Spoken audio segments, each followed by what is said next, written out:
Hey guys, it's been a while since I've done this. I'm going to put this up. These are some of the molds I have. I'm going to show you up close.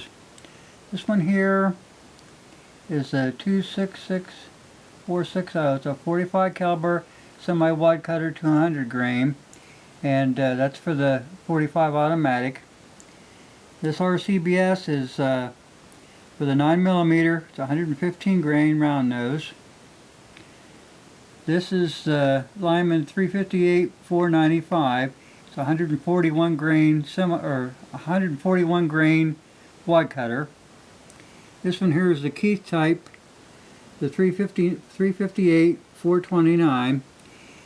It's supposed to be 168 grains. Probably comes out 170.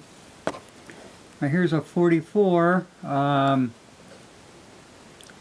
250 Keith type. That's RCBS. It's another RCBS there, 45 Colt 255 grain Keith. Then you have your 451 190 Lyman. It's a brown nose 45. Then you have the very first mold I ever bought was a Lee double cavity 452 255 round flat for the 45. Let's see. And here we got one that's for a 41 caliber Magnum 350, 410 610. Then let's see. Let's go over here. Let's go to the 314 diameter 200 grain. You know, for your 303s, your Russian, and just about anything. There's some more 30 calibers here. This one here, this is an older type. 311 467, 177 grain. Here's an RCBS 30 caliber 150 grain soft point. Then you have here, when it says on this, that means RCBS because they were bought out by them.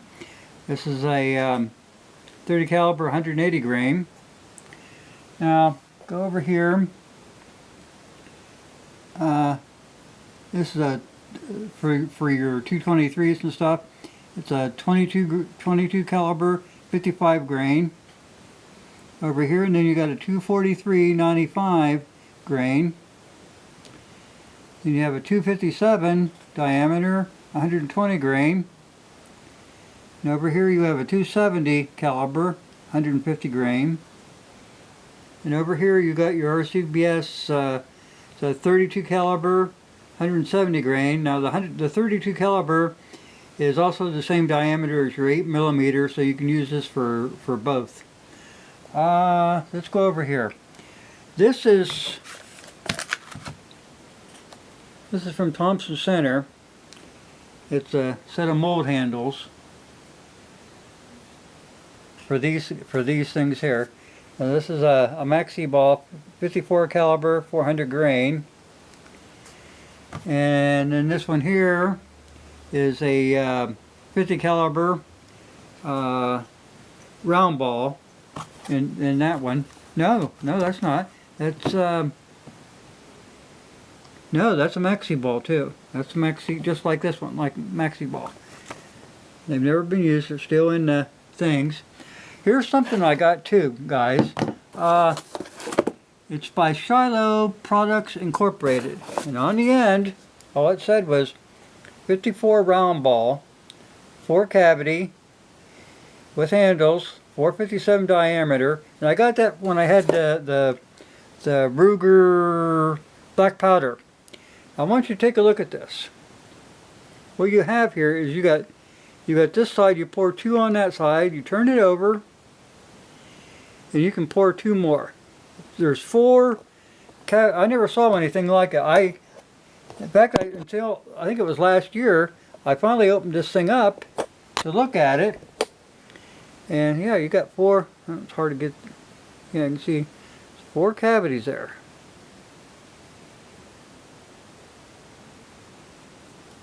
I mean, it's still oiled up nice and ready to go when I ever get around to it. But that came from Shiloh. Then up here you got your 457 diameter, 405 grain for your 4570s. Let's see. We got some for black powder. We got 357 diameter, 130 grain. 455, 132 grain. And you got a 390, 89 grain. Your 530, see, that's for your 54 caliber. There, those are round balls. And over here, the 490, that'd be a 50 caliber. And down here, you've got another 445, 290 grain. And you got your 424 diameter. Up here is also for the Ruger Old Army. It's a 457 diameter, 143 grain. And over here you got 440 grain, or 440 diameter, 128 grain.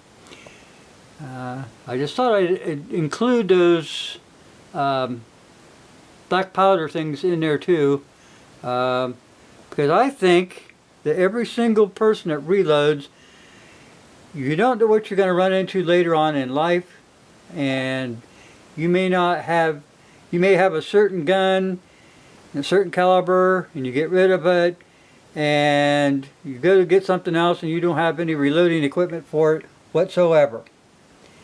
So it's best to have all the different molds that you can for every caliber. That's why you have this your 22, your 243, your 257, excuse me,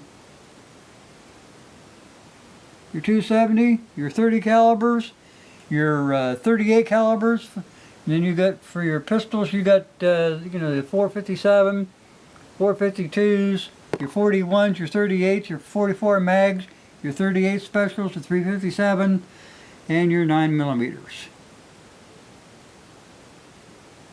So I imagine there's probably 18, 19, 20, 22, maybe 30 molds here. These I took pictures of a long time ago when I showed my buddy what zinc looked like. If you look there closely, you'll see the ZN. ZN means zinc.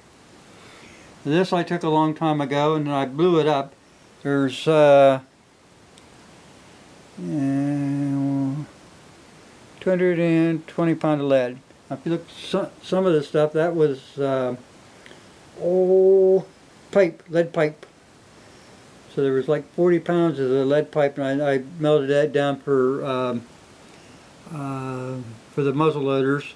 And then I ended up giving it to my buddy, just like all this stuff. Now the soft stuff, like that long thing there, that's soft.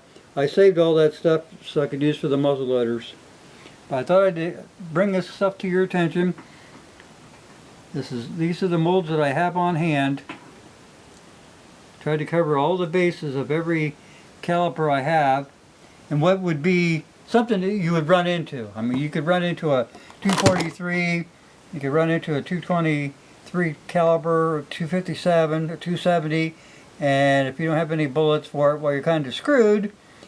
Also, each one of these diameter molds and stuff, there's also what do they call them, gas checks for them. Maybe not be many, maybe 1,000 for each one, but I have no gas checks for any kind of pistol, because I don't think they're really needed on any kind of a handgun whatsoever. And you know, why pay extra money just to reload? I'll show you something here too, guys. Now, when I got this RCBS mold way back in the day, I want you to look at the price. $12.95 for the 45 Colt. 255 grain Keith. Now here's one. This is a 44 Keith type. Now I got that in 1980, and you look at the price there. It's September 6, 1980. It was $23.50. Really missed the good old days, huh? I mean, that's what the Lees probably run now. And this is RCBS. Your RCBS Lyman are, you know, they're mostly malleable iron, and I mean, they work great, they last forever, but when you're done with them you have to grease them up, whereas the Lee aluminum ones, you don't have to grease some things up. You can just, you know, you're done with it, put it away, and pretty much you're done with it. So anyway guys, I wanted to show you my molds, and maybe this will put an idea into your head that you might at some time in your life run into something that you don't have dies for or molds for. Buy the stuff now, because when you need it, they may not be for sale anymore. Who knows? Nobody knows what the future holds. Yeah, I cast a lot of these 255 grain Lees back in the day. Yep, a lot. A whole mess. That and the little the 358, 495, 141 grain wad cutters for the 38 and 357.